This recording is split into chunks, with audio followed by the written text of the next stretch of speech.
السلام علیکم۔ آج کا جو ہمارا ٹاپک ہے جس پر ہم بات کریں گے وہ ہے ارکان اسلام پر۔ تو ہمارا جو پہلا رکن اسلام کا وہ ہے شہادت، توحید اور رسالت۔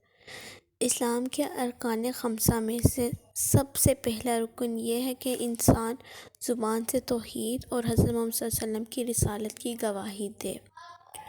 کلمہ شہادت، اس گواہی کا طریقہ یہ ہے کہ وہ زبان سے کلمہ شہادت ادا کرے اور اس کا دل اس کلمے کے مفہوم کی تصدیق کرے۔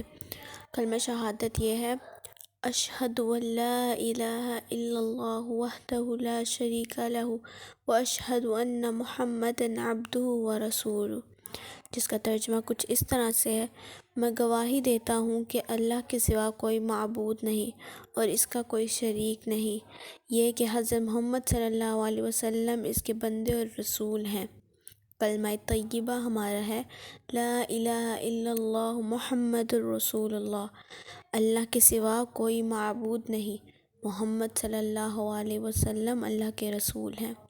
شہادت توحید، توحید کا عقیدہ اسلام کا مرکزی نقطہ ہے جس کے گرد تمام احکامات و عبادات گھومتے ہیں۔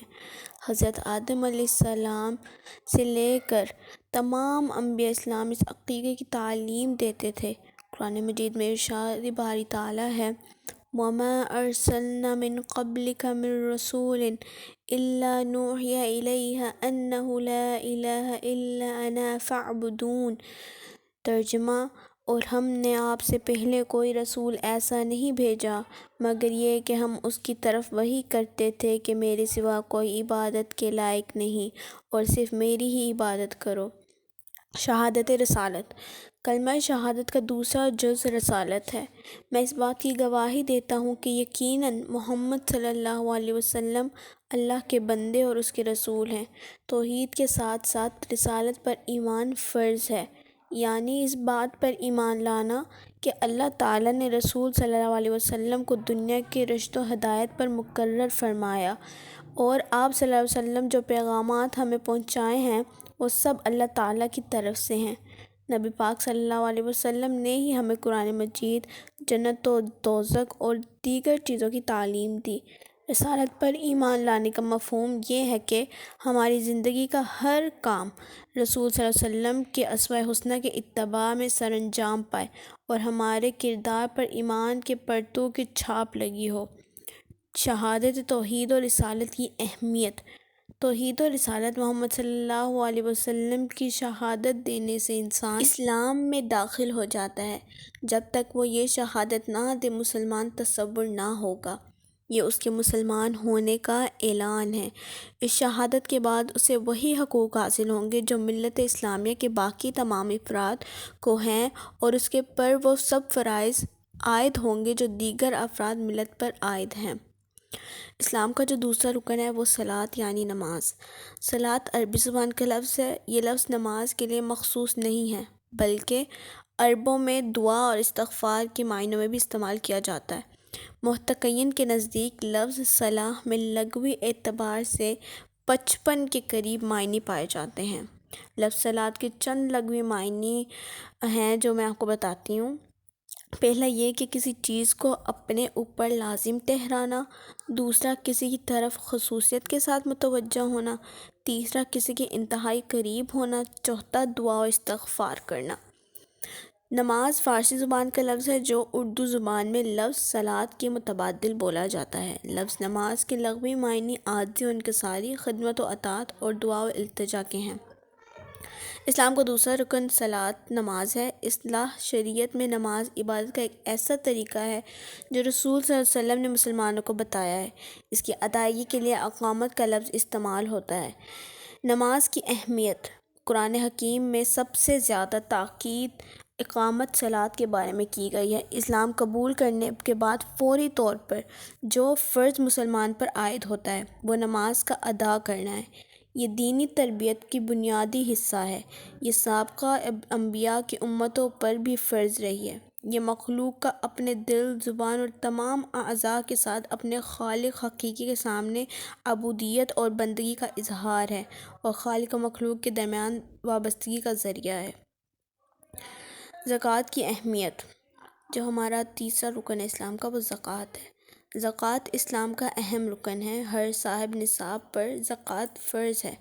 زکوٰۃ کا منکر مرد اور واجب انتقال ہے۔ حضرت ابوبکر رضی اللہ عنہ نے منکرین زکوٰۃ کے خلاف جہاد کیا تھا، حالانکہ وہ لوگ اسلام کے باقی 4 ارکان کو مانتے تھے۔ قرآن حکیم میں جہاں بھی اقامت صلاۃ کا حکم آیا ہے اس کے ساتھ زکوٰۃ ادا کرنے کا بھی حکم آیا ہے۔ قیموا الصلاۃ وآتوا الزکوٰۃ، نماز قائم کرو اور زکوٰۃ ادا کرو۔ یہ حکم متعدد بار آیا ہے۔ زکوٰۃ ادا نہ کرنے والوں کے لیے سخت عذاب کی وعید آئی ہے۔ ارشاد باری تعالی ہے والذین یکنزون الذہب والفضة ولا ينفقونها فی سبیل اللہ فبشرہم بعذاب علیم، اور جو لوگ سونا اور چاندی جمع کرتے ہیں اور اس کو اللہ تعالیٰ کی راہ میں خرچ نہیں کرتے تو ان کو دردناک عذاب کی بشارت دیجیے۔ حدیث شریف میں بھی زکوٰۃ ادا کرنے کی تاکید کی گئی ہے اور زکوٰۃ نہ دینے والے کے لیے عذاب کی وعید سنائی ہے۔ زکوٰۃ نہ دی جائے، حدیث نبی کے روح سے وہ مال قیامت کے روز صاحب مال کے لیے عذاب بن جائے گا۔ اسلام کا چوتھا رکن ہے روزہ۔ روزہ اسلام کا ایک اہم رکن ہے۔ عربی زبان میں اسے صوم کہتے ہیں۔ لغت میں صوم کے معنی ہے کسی چیز سے رک جانا۔ اصطلاح شریعت میں سحری سے لے کر غروب آفتاب تک کھانے پینے، جملہ برائیوں اور مباشرت وغیرہ سے رک جانا روزہ کہلاتا ہے۔ نماز، زکوٰۃ اور حج کی طرح روزہ بھی ایک عظیم عبادت ہے۔ ماہ رمضان میں ہر عاقل، بالغ، تندرست اور مقیم مرد اور عورت کے لیے روزہ رکھنا فرض ہے۔ اللہ تعالیٰ نے اس کا حکم دیا ہے فَمَن شَهِدَ مِنْكُمُ الشَّهْرَ فَلْيَصُمْهُ، بس تم میں سے جو شخص اس مہینے کو پائے وہ ضرور پورے مہینے کے روزے رکھے۔ روزے کی فضیلت۔ روزہ ایک ایسی عبادت ہے جس کے اسلام میں بہت فضیلت بیان کی گئی ہے۔ ایک حدیث قدسی میں اللہ تعالیٰ نے ارشاد فرمایا کل عمل ابن آدم لہ الا الصوم وانا اجزی بہ، ابن آدم کا ہر عمل اس کا ہوتا ہے مگر روزہ میرے لیے ہے اور میں ہی اس کی جزا دوں گا۔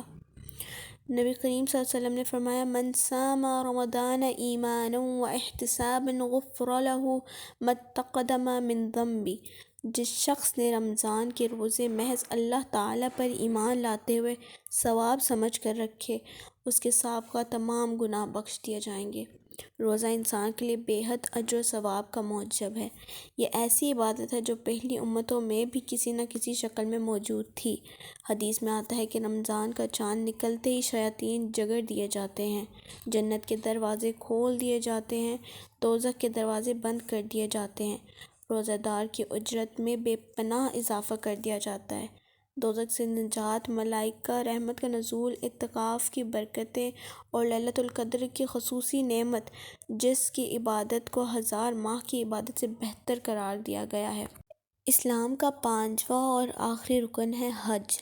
حج کے لغوی معنی ہے قصد کرنا، ارادہ کرنا۔ دینی اصطلاح میں حج سے مراد مقررہ ایام میں مکہ مکرمہ میں بیت اللہ شریف کی زیارت کرنا اور چند مخصوص مناسک رسوم ادا کرنا ہے۔ اسلام سے قبل بھی عرب کے لوگ بیت اللہ شریف کا حج کرتے تھے۔ اسلام نے ان کے بعض رسوم حج کی اصلاح کر کے اس عبادت کو جاری رکھا۔ حج کی فرضیت و اہمیت۔ حج اسلام کا 5 ارکان میں سے ایک رکن ہے۔ دیگر ارکان کی طرح اس رکن کا منکر بھی مرتض اور واجب القتل ہے۔